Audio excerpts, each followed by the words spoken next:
Isayas Kabanata 66, Hahatulan ni Yahweh ang mga bansa. Ito ang sabi ni Yahweh.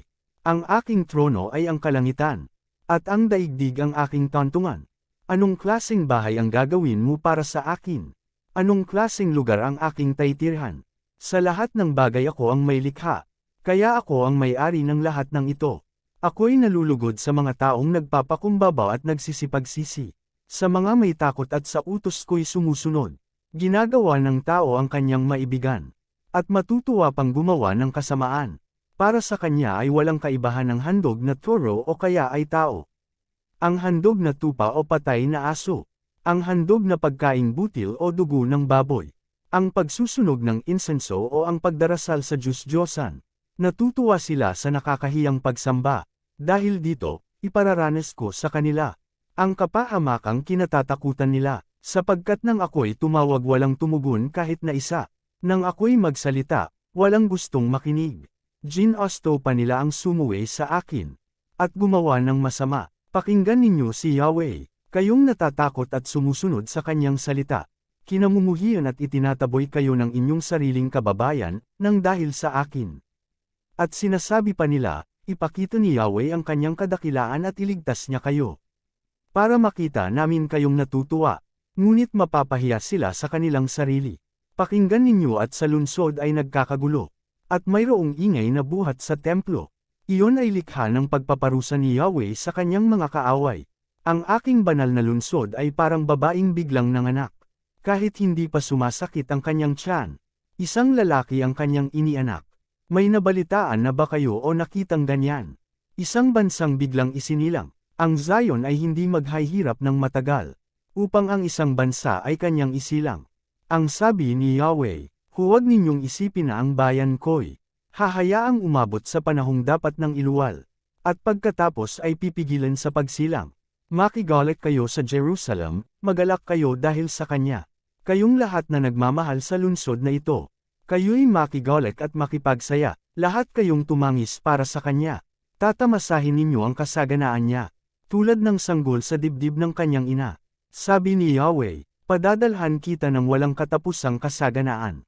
Ang kayamanan ng ibang bansa ay agos patungo sa iyo tulad ng umaapaw na ilog. Ang makakatulad mo'y sanggol na buong pagmamahal na inaaruga ng kanyang ina. Aaliwin kita sa Jerusalem, tulad ng pag-aliw ng ina sa kanyang anak.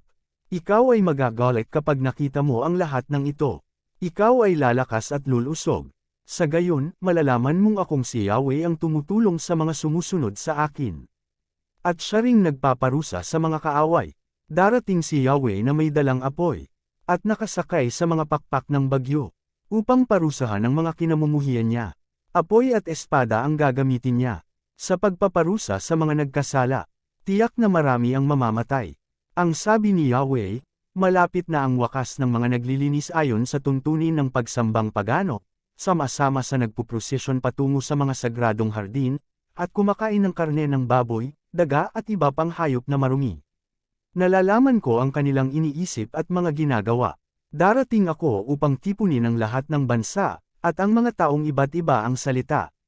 Kapag sila'y nagkasama-sama, makikita nila ang magagawa ng aking kapangyarihan. Malalaman din nilang ako ang nagpaparusa sa kanila. Ngunit magtitira ako ng ilan upang ipadala sa iba't ibang bansa. Susuguin ko sila sa Tarsis, sa Libya at sa Lydia, mga dakong sanay sa paggamit ng pana. Magsusugurin ako sa Tubal at Javan, at sa mga baybaying hindi pa ako nababalita sa aking kabantugan. Ipahahayag nila sa lahat ng bansa kung gaano ako kadakila. Bilang handog sa akin sa banal na bundok sa Jerusalem, ibabalik nila ang mga kababayan ninyo buhat sa pinagtapunan sa kanila. Sila ay darating na sakay ng mga kabayo, asno, kamelyo, karwahe at kariton, tulad ng pagdadala ng mga handog na pagkaing butil sa templo, nakalagay sa malilinis na sisidlan ayon sa kautusan, ang iba sa kanila ay gagawin kong mga pari at ang iba naman ay levita, kung paanong tatagal ang bagong langit at bagong lupa sa pamamagitan ng aking kapangyarihan, gayon tatagal ang lahi mo at pangalan, tuwing araw ng pamamahinga at pista ng bagong buwan, lahat ng bansa ay sasamba sa akin.